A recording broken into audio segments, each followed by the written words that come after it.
Hello and welcome to another episode of this channel. I've received a request from a guy called WLIIA08 and he's asked me to do a video about Christianity and homosexuality. Now I've decided not to do the video on specifically that because all I have to say is religion is invalid, therefore its opinions on homosexuality are invalid. So I'm not going to do that video, I'm afraid, but I hope a video on gay marriage will suffice. If it doesn't, I apologise. Here are my opinions on gay marriage. Gay marriage should be legal. There is no logical reason why it shouldn't. Every single one of the arguments against gay marriage always boil down to prejudice.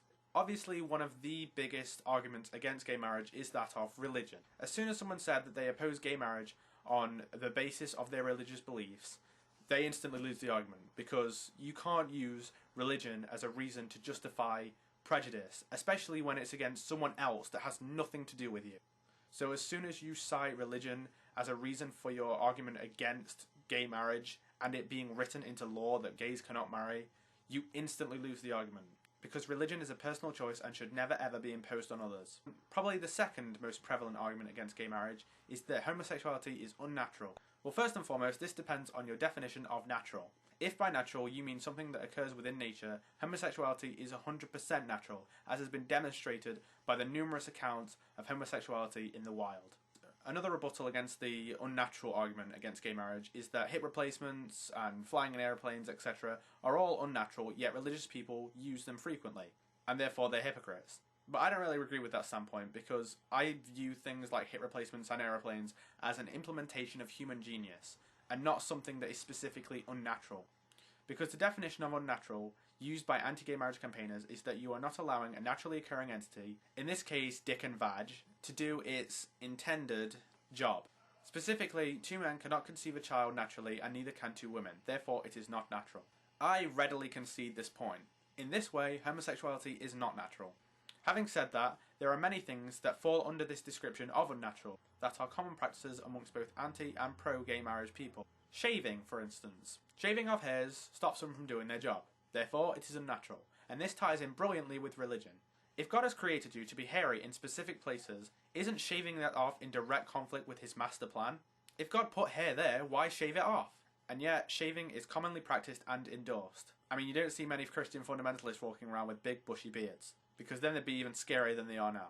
Other examples of this particular kind of unnatural include circumcision, veganism or vegetarianism, abstinence and celibacy, any non-penetrative sex act that does not have the potential to create life, all commonly or at least potentially practiced by anti-gay marriage people. Then there's the belief that homosexual parents corrupt children. How? Where's the evidence for that? There have been numerous studies into whether having gay parents makes you gay, and the resounding answer is no, of fucking course not. Are you fucking serious? I mean, the only possible negative side effect of having gay parents is that you'll get picked on, which is down to homophobia, which is exactly what anti-gay marriage people are peddling.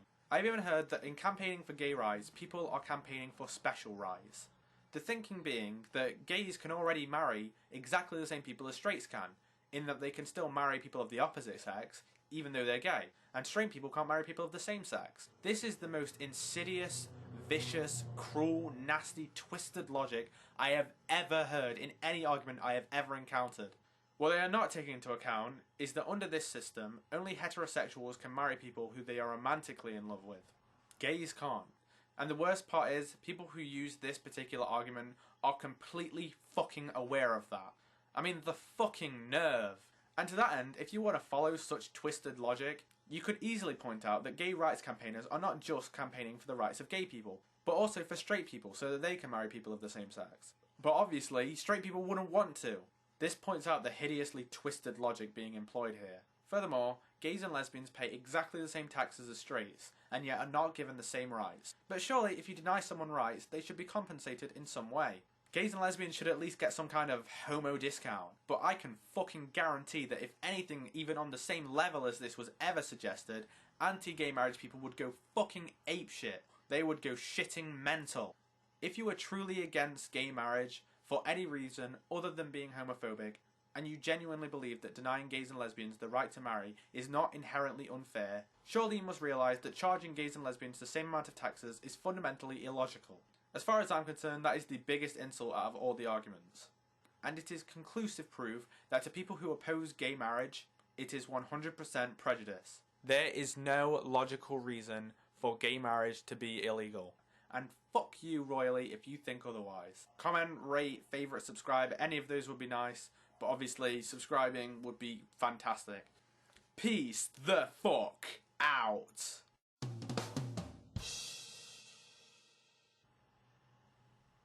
I've heard that before somewhere.